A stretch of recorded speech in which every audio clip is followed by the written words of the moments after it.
Buongiorno, ben ritrovati a un appuntamento con l'informazione di Telefriuli. In apertura il tema della scuola. Se 17 regioni hanno deciso di posticipare la riapertura delle scuole secondarie di secondo grado, non penso siano un gruppo di folli, ad affermarlo il presidente del Friuli Venezia Giulia, Massimiliano Fedriga, ai microfoni di Radio Anch'io. Se Germania e Gran Bretagna, ha aggiunto, che non volevano chiudere le scuole, hanno dovuto farlo, forse qualcuno si pone il dubbio che non c'è un accordo internazionale contro il ministro Azzolina. Forse stanno facendo dei ragionamenti rispetto ai ritorni che hanno dei gruppi che stanno lavorando sui rischi di contagio. Le lezioni in presenza, ha chiarito, sono una cosa diversa dalla DAD, ma la situazione contingente adesso è questa. L'alternativa, ha aggiunto, è chiudere tutte le attività produttive. Qualcuno me lo dica se vogliamo mettere i ragazzi in presenza con genitori che non hanno i soldi per portare loro da mangiare a casa. Riferendosi poi alla decisione della Toscana di riaprire gli istituti, ha concluso: è legittimo che se il presidente Gianni ritiene che nella sua regione ci siano buoni dati, provi ad andare verso le aperture. Penso sia inaccettabile fare la battaglia tra chi vuole difendere le scuole e aprirle, ha concluso, e chi è senza cuore, e lasciare i ragazzi a casa.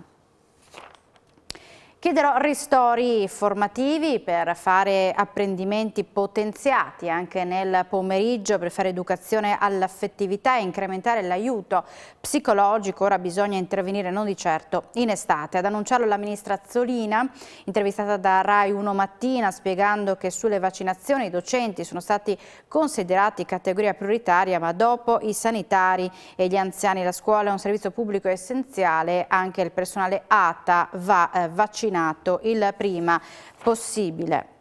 16 religiose decedute con Covid a Gemona, e adesso il virus ha contagiato tutti i frati del santuario di Sant'Antonio da Padova. La situazione è molto difficile anche nella casa per anziani, con nonni e nonni portati in ospedale. Il sindaco invita alla massima prudenza. Sono salite a 130 le persone attualmente in isolamento a Gemona del Friuli, escludendo la casa per anziani, dove sono diverse le situazioni complicate con ospiti anche ospedalizzati. Nel convento delle suore francescane missionarie, invece, finalmente dopo 16 decessi, la situazione di emergenza sta pian piano rientrando. Le religiose, spiega il sindaco Roberto Rebelant, hanno vissuto momenti difficilissimi. Adesso il Covid è entrato anche nel convento dei frati del santuario di Sant'Antonio. Sono stati tutti contagiati dal coronavirus e la situazione è seguita dall'azienda sanitaria. Negli ultimi giorni, riferisce ancora il sindaco, si sono registrati anche diversi decessi di nostri concittadini. Le condoglianze ai familiari. La situazione non sta migliorando, anzi dobbiamo rafforzare ulteriormente l'attenzione, in particolare nei confronti delle persone più fragili. Risultano 18.626 le persone vaccinate in Friuli Venezia Giulia su un totale di 26.590 dosi consegnate. In regione dunque in questa prima fase della campagna abbiamo raggiunto il 70,01% delle somministrazioni previste. A tal riguardo ha fatto sapere il vicegovernatore Riccardo Riccardi: l'adesione dei medici è arrivata al 74%, con una punta tra i dipendenti del sistema sanitario regionale che arriva al 96%. Come ha spiegato il vicepresidente, nel giro di una decina di giorni terminerà la prima fase e si avvierà, previa fornitura delle dosi necessarie da parte della struttura commissariale, quella dedicata agli over 80, agli operatori e agli ospiti delle strutture per disabili. A tal riguardo la Regione ha comunicato la sua disponibilità a coprire le spese assicurative per quei medici che volontariamente si offriranno a far parte dell'equipe che garantiranno la vaccinazione su larga scala. Infine, in relazione all'attuale andamento della curva dei contagi in Regione, il vicegovernatore ha sottolineato che i numeri delle nuove positività al virus e dei ricoveri indicano una situazione particolarmente delicata della pandemia.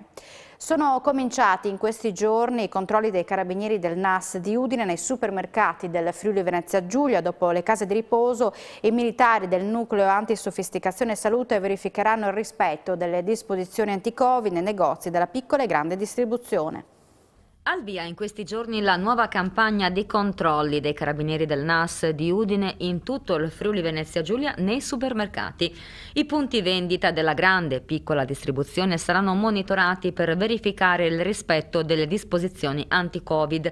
Saranno esaminati in particolare il numero di clienti all'interno dei market, la disponibilità di liquido disinfettante, il corretto impiego da parte del personale dei dispositivi di protezione individuale, in particolare le mascherine. Contestualmente i militari del nucleo antisofisticazione e salute controlleranno anche la parte alimentare, quindi la corretta conservazione degli alimenti e dei prodotti posti in vendita, le date di scadenza, il funzionamento delle celle frigorifere della catena del freddo. Continuano anche i controlli nei locali pubblici in tutta la regione.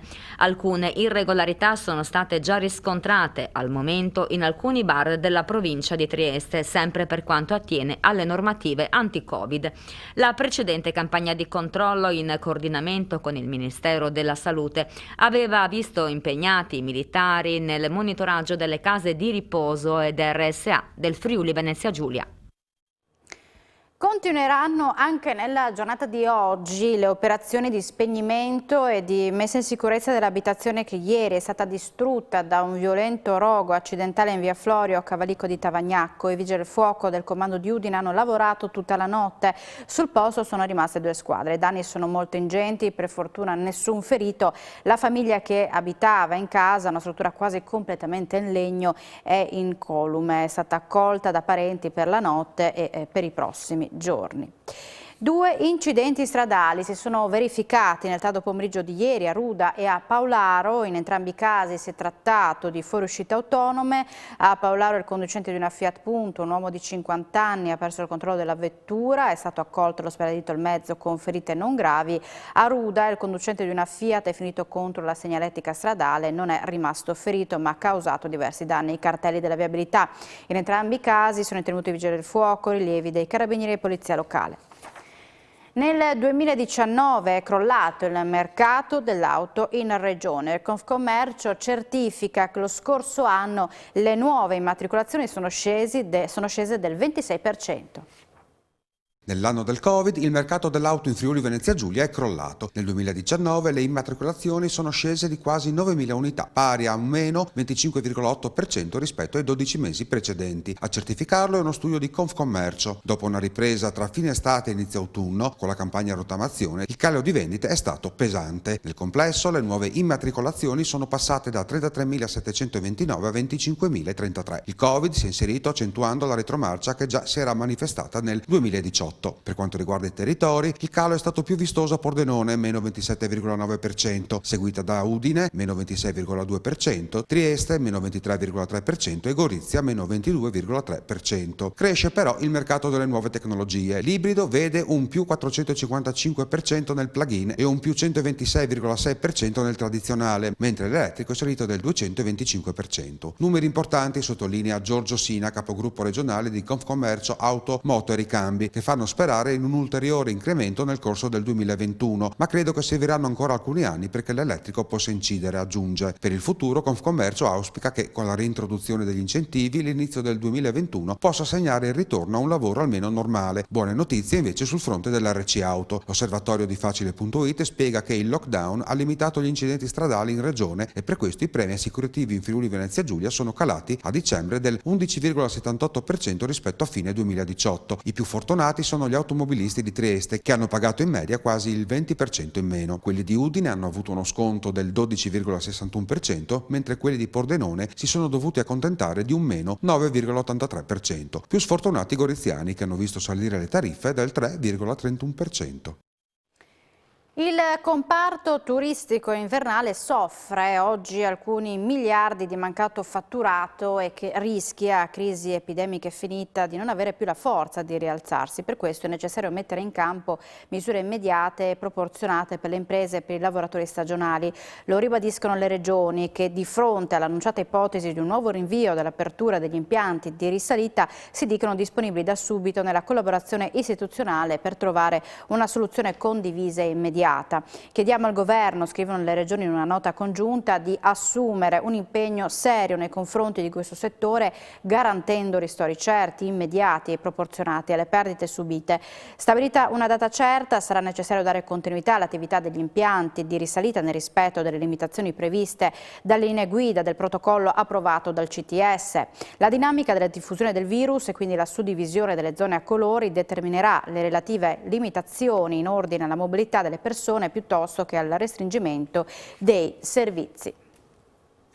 A Tricesimo sono in corso lavori per quasi 6 milioni di euro e l'amministrazione comunale ha già in programma nuovi cantieri, tra i quali la realizzazione di una rotonda all'ingresso della cittadina.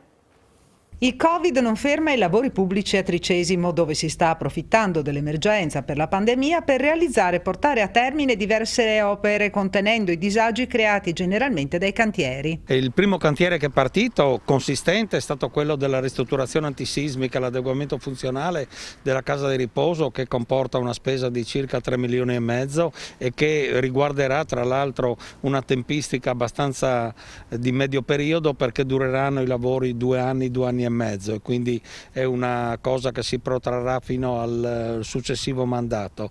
Un altro intervento importante è quello della ristrutturazione, l'adeguamento antisismico e anche qui funzionale delle scuole elementari per un importo di 2 milioni e 200 mila euro, e infine c'è il terzo intervento rilevante sul piano dell'edilizia, che è quello della realizzazione della nuova biblioteca di 6 alloggi per persone in condizioni di disagio, mentre sul piano infrastrutturale della viabilità c'è la rotonda di Piazza Verdi che ha visto impegnato il Comune con 400 mila euro per acquisire gli immobili destinati alla demolizione per far spazio appunto alla rotonda. Siamo in chiusura, ma subito dopo la pubblicità appuntamento con A voi la linea, alle 16:30 ritornerà il nostro telegiornale. Buona giornata.